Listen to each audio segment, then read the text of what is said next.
सेवा नहीं संकल्प है, विकास नहीं जिम्मेदारी है। यही है सत्यम कुमार की पंचायत नीति। पिता के बलिदान को बना प्रेरणा और कोल्हाना को बनाया मिशन।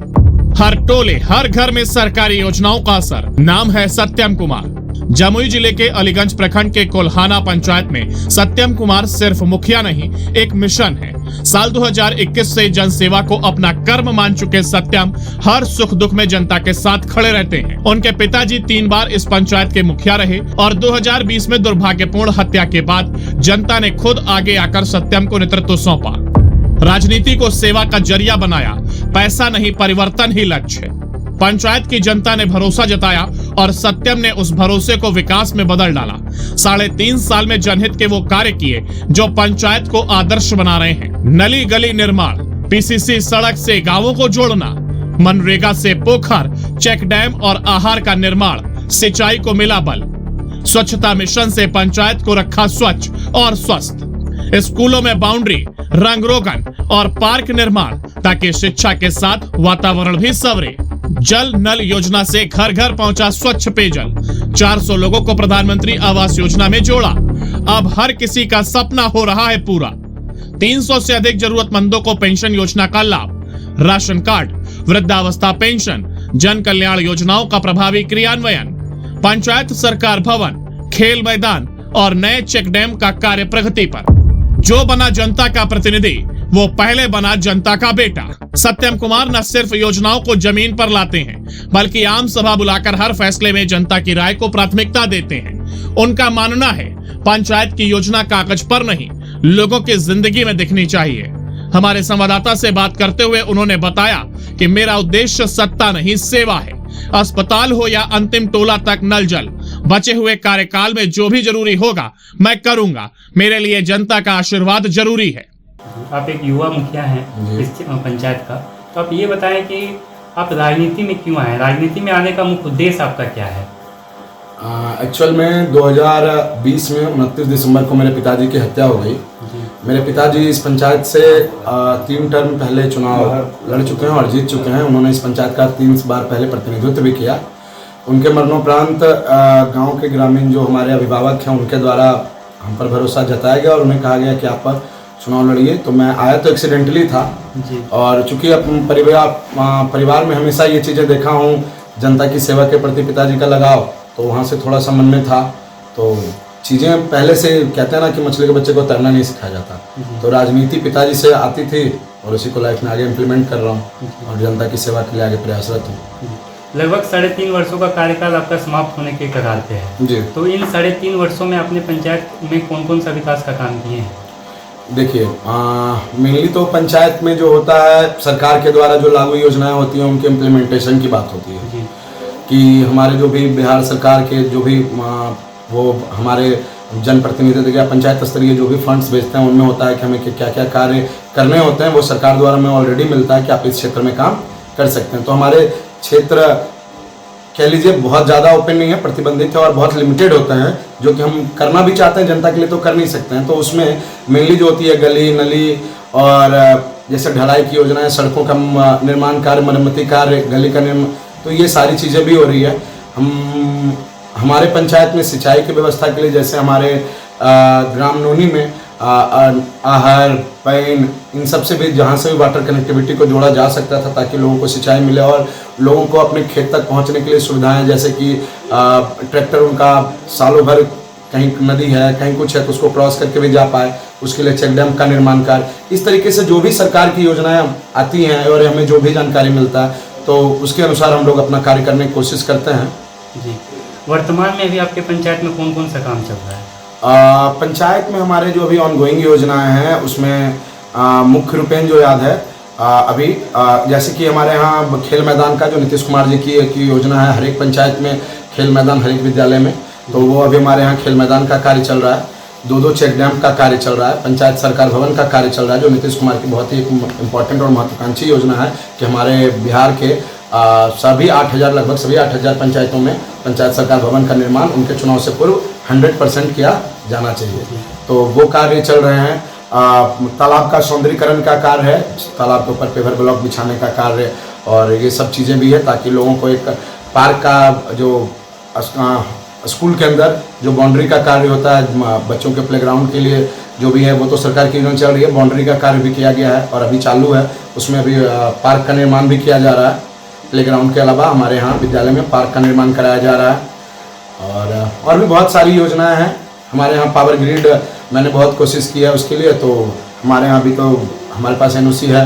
हमारे अंचलाधिकारी ने हमारे गांव में पावर ग्रिड को भी स्वीकृत किया है। जी, आपके पंचायत में मुख्यतः क्या क्या समस्या है, उस समस्याओं को समाधान के लिए आपके द्वारा क्या क्या किया गया? हाँ, पंचायत की जो मूलभूत सुविधाएं होती है, जैसे कि ग्रामीण स्तर पर लोगों को बहुत ज़्यादा ज़रूरतें नहीं हैं, उनकी बेसिक कुछ ज़रूरतें हैं, जैसे पानी, जल की सुविधा, एक मतलब स्वच्छ जल जो पीने योग्य जल, दूसरी बीमारी मतलब रोग, उनका इलाज, उनका उपचार, एक स्वास्थ्य व्यवस्था जिसके लिए एक पंचायत स्तरीय या गांव स्तरीय छोटा नीतीश कुमार जी की या केंद्र सरकार की योजना वेलनेस सेंटर थी, उन सबको भी रोका गया। मतलब अभी तक वैसी कोई योजना हमारे पंचायत में इम्प्लीमेंट नहीं हो पाई है। मैंने अस्पताल के लिए कई लोगों को जो हमारे माननीय MP होते हैं, हमारे माननीय विधायक होते हैं, उनको हमने लिखा है कि हमारे पंचायत में एक प्राथमिक स्वास्थ्य केंद्र दिया जाए, लेकिन उसके लिए अभी तक आगे कुछ नहीं हो पाया। और भी बहुत सारी चीज़ें, महादलित भवन का निर्माण कार्य हमारे पंचायत में किया जा रहा है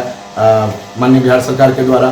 तो ये सारी योजनाएं जो टेंडर प्रक्रिया की हैं, बड़ी बड़ी योजनाएं भी हमारे पंचायत में कुछ स्वीकृत हुई हैं और कुछ होने वाली हैं। जी, पंचायत के लोग जब भी आपसे मिलते हैं, चूँकि ये पंचायत है यहाँ तो ग्रामीण सेक्टर के लोग अधिकांश रहते हैं, जब भी मिलते हैं तो उनका मुख्य डिमांड आपसे क्या रहता है? देखिए, जैसा कि मैंने अभी कहा कि ये जो ग्रामीण स्तर के लोग होते हैं उन्हें ज़्यादा चीज़ें नहीं चाहिए। उनकी मूलभूत जो है मेन उनके चाहिए वृद्धा पेंशन, विकलांग पेंशन से रिलेटेड जो भी योजना है, वो पेंशन की योजना हो, इंदिरा आवास हो, और मिल लीजिए वो इन्हीं 2-3 चीज़ों के लिए लोगों का आना होता है। राशन कार्ड, हाँ, पेंशन योजना, राशन कार्ड, वृद्धा पेंशन, इनके तरफ ज़्यादा झुकाव, प्रधानमंत्री आवास, हाँ वही आवास योजना, इन सब के प्रति इन लोगों का झुकाव ज़्यादा रहता है।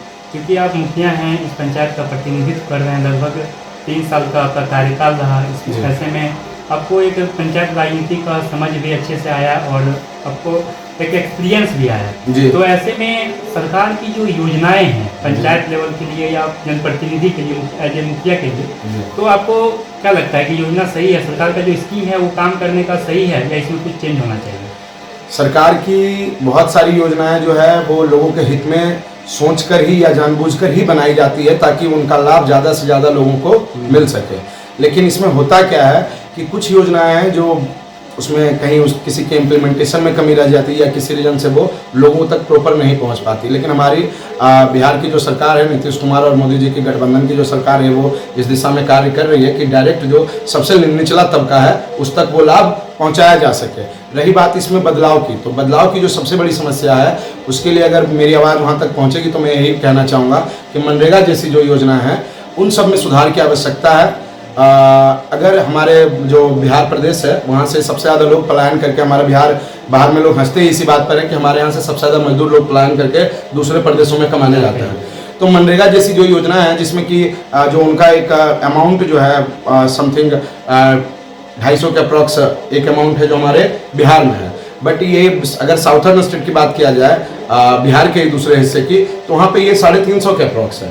कुछ ज़्यादा कुछ कम हो, एक्चुअल नहीं, बट ऐसा है कि 350 का अप्रॉक्स है। तो मेरा कहना है कि हमारे यहाँ बिहार में जो सबसे ज़्यादा पलायन हमारे यहाँ से हो रहा है, फिर भी जो लेबर को मजदूर का जो भुगतान है पर डे वो साउथर्न स्टेट का ज़्यादा किया जाए। पर कैपिटा इनकम में हम बिहार सबसे पीछे हैं। तो सरकार को ये चाहिए कि यहाँ पर जो लेबर तबके के लोग हैं, जो अंतिम जाति, अंतिम पिछड़ी वर्ग के, जो निचले स्तर के जो लोग हैं, उन तक सुविधाएं पहुंचे और वही लोग लेबर का कार्य कर रहे हैं। तो उनके लिए जो सरकार की जो मनरेगा की जो लेबर चार्जेस जो हैं वो बढ़ाया जाए ताकि लोग पलायन को विवश ना हो और अपने क्षेत्र में, अपने घर में, अपने जनप्रतिनिधि के साथ मिलकर के कार्य कर सकें।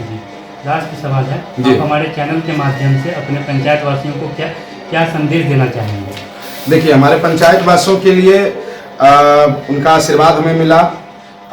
3-3.5 साल मैंने पंचायत के वासियों के आशीर्वाद के कारण ही मैं उनके लिए जो कुछ भी थोड़ा बहुत कर पाया वो कर रहा हूँ। आगे भी मैं इस चीज़ के लिए प्रयासरत रहूँगा। लेकिन कुछ चीज़ें हैं जो मैं अपने पंचायत के लोगों को उन चीज़ों से वाकिफ़ कराने चाहूँगा। कुछ असामाजिक तत्वों के द्वारा जो भी मैं विकास कार्य करने की कोशिश करता हूँ उन्हें बार बार बाधित किया जाता है। तो मैं बस यही चाहूँगा कि उन असामाजिक तत्वों को हो, चाहे वो किसी भी जाति से हो, किसी भी वर्ग से हो, तो उन असामाजिक तत्वों की तरफ ध्यान ना दें। विकास से कार्य बाधित हो रहे हैं, उसमें मुख्य जो कारण होते हैं वो यही लोग हैं। हर काम को लंबित करने के लिए फर्जी आवेदन दे देना, कहीं किसी तरीके से बस मामले को रोक देना, जांच का प्रक्रिया ला देना, जिसकी वजह से होता क्या है कि मामला जेन्युइन होते हुए भी वो लंबित हो जाता है। आज हमारे पंचायत में पंचायत सरकार भवन का निर्माण कब का हो गया होता, लेकिन कुछ फर्जी विवाद के आधार पर, फर्जी डॉक्यूमेंटेशन के आधार पर इन लोगों ने उसको रोक दिया। तो इस तरीके से होता क्या है, और भी कई ऐसी योजना है, जैसे नियम का उल्लंघन करके RTPS और भी बहुत सारी चीजें हैं जो की गई हैं, लेकिन अब उन चीज़ों में धीरे धीरे सरकार के सहयोग से, और जब से मैं मुखिया बना हूँ, मैं उन चीज़ों को सुधारने में लगा हुआ हूँ, सुधार भी रहा हूँ। तो बस जनता से यही, पंचायत वासियों से यही विनम्र निवेदन है कि वो असामाजिक तत्वों की बात पर ध्यान ना दें और उन असामाजिक तत्वों की मदद भी ना करें। आप अपना लाभ बुरा खुद सोचें कि हमारे लिए कौन शिक्षित अशिक्षित, कौन सा जनप्रतिनिधि ज्यादा बेहतर है। जो राजनीति को बना चुका है समाज सेवा का माध्यम, नाम है सत्यम कुमार। सत्यम कुमार धार्मिक आयोजनों और सामाजिक सेवाओं में भी हमेशा आगे रहते हैं। हर साल छठ पूजा पर अपने खर्चे से लोगों को गंगा स्नान कराते हैं। पिता के पुण्यतिथि पर 1000 लोगों में कंबल बांटना, भोजन कराना और गरीब बेटियों की शादी में मदद करना उनके लिए ये एक सामाजिक जिम्मेदारी है, दिखावा नहीं। सत्यम कुमार ने राजनीति को कभी सत्ता का साधन नहीं माना। उनके लिए ये एक माध्यम है अपने गाँव के हर गरीब, किसान, महिला और युवा को ऊपर उठाने का। इसलिए वे हर माह पंचायत में आम सभा बुलाते हैं, योजनाओं की जानकारी देते हैं और जरूरतमंदों को ऑन द स्पॉट मदद भी करते हैं। गांव के बुजुर्ग उन्हें बेटे जैसा मानते हैं, महिलाएं भाई कहकर बुलाती हैं और युवा उन्हें अपना रोल मॉडल मानते हैं, क्योंकि सत्यम सिर्फ नाम से नहीं, काम से नेता है। उनकी सोच है पंचायत आदर्श तभी बनेगी जब यहाँ रहने वाला हर नागरिक अपने हक और सम्मान के साथ जिए। तो ये थे कोल्हाना के जननायक सत्यम कुमार, जिन्होंने राजनीति को वादा नहीं, विकास का वचन बनाया है। सेवा, समर्पण और संकल्प, इन्हीं 3 शब्दों में बसता है सत्यम का नेतृत्व। बिहार की ऐसी ही प्रेरणादायक खबरों के लिए देखते रहिए आदर्श भारत टीवी और हमारे चैनल को सब्सक्राइब करें, ताकि ऐसे प्रेरणादायक खबरें हम आप तक ला सकें।